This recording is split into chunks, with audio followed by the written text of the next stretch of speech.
Il a dit qu'il avait beaucoup fait peu envers, mais que c'était encore peu près de ce qu'il comptait faire. Par mère, il voulait en faire un point d'attaque mortel à l'ennemi par terre. Il voulait le rendre une ressource certaine. En cas de grands désastres, un vrai point de salut national. Il voulait le rendre capable de recueillir une armée entière dont sa défaite était de résister à une année de tranchées ouvertes, pendant laquelle une nation avait le temps, disait-il, de venir en masse la délivrer et reprendre l'offensif.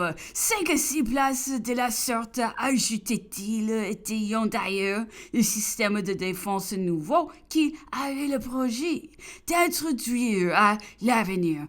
On admirait déjà beaucoup les travaux exécutés en si peu de temps. À Anvers, ses nombreux chantiers, ses magasins, ses grands bassins, mais tout cela n'était encore rien, disait l'empereur. Ce n'était encore là que la vie commerçante, la vie militaire devait être. Cela rive opposée. On avait déjà acheté le terrain, on l'avait payé à vieux prix et par une spéculation à droite. On en eut revendu à un très haut bénéfice à mesure que la ville ne serait élevée, ce qui contribuait à diminuer d'autant les dépenses totales. Les oiseaux à 3 ponts faisant entrer toute l'armée dans les bassins d'hiver. On eut construit des fermes couvertes peu retirées à sec les vassaux pendant la vie. L'empereur disait qu'il avait arrêté qu'il est tout à fait gigantesque et colossal. Anvers eût été à lui seul toute une province. Et revenons à ce superbe établissement. Il remarquait que cette place était une des grandes causes qu'il était ici à Sainte-Hélène, que la cession d'Anvers était un des motifs qui l'avaient déterminé à ne pas signer la paix de Châtillon. Si on eût voulu le lui laisser, peut-être eût-il conclu.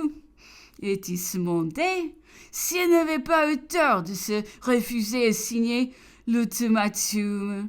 Il avait encore alors, disait-il, bien des ressources et bien des chances, sans doute, mais aussi que des choses à dire contre. Et il concluait. J'ai dû me refuser. Et je l'ai fait en toute connaissance de cause. Aussi même sur mon roc. Ici, en cet instant, au sein de toutes mes misères. Je ne me réponds pas. Peu me comprendront. Je le sais, mais peu le vulgaire même, et malgré la tenue fatale des événements, ne doit-il pas aujourd'hui demeurer visible qu'il est dévoile l'honneur? Ne me laissons pas d'autre parti. Les Alliés, une fois qu'ils m'en sont entamés, en serions-ils demeurés là? Leur pays tel était de bonne foi, leur réconciliation sincère. C'était bien peu les connaître. C'était vraie folie que de la quoi était si abandonnés. Ne ont-ils pas profité de l'avantage immense que le traité leur eût consacré pour achever par l'intrigue ce qui avions commencé par les armes et qui devenaient la sûreté, l'indépendance, l'avenir de la France, qui devenaient mes obligations, mes serments, mon honneur. Les Alliés ne me ont-ils pas perdu au moral dans les esprits, comme ils venaient de le faire sur les champs des batailles? Ils nous ont trouvé l'opinion qui est trop bien préparée. Qui de reproche la France ne m'eût-elle pas fait d'avoir laissé morceler les territoires confiés à ma garde? Qui des fautes, l'injustice et le malheur ne sont pas accumulés sur ma tête? Avec quelle impatience les Français, pleins de souvenirs de leur puissance et de leur gloire, ils ont supporté tous ces jeux de tuer les charges inévitables dont il eût fallu les accabler. Et de là, des commotions nouvelles, l'anarchie, la destruction, la mort. J'ai préféré de courir jusqu'à extinction. Les chances des combats et d'indiquer au besoin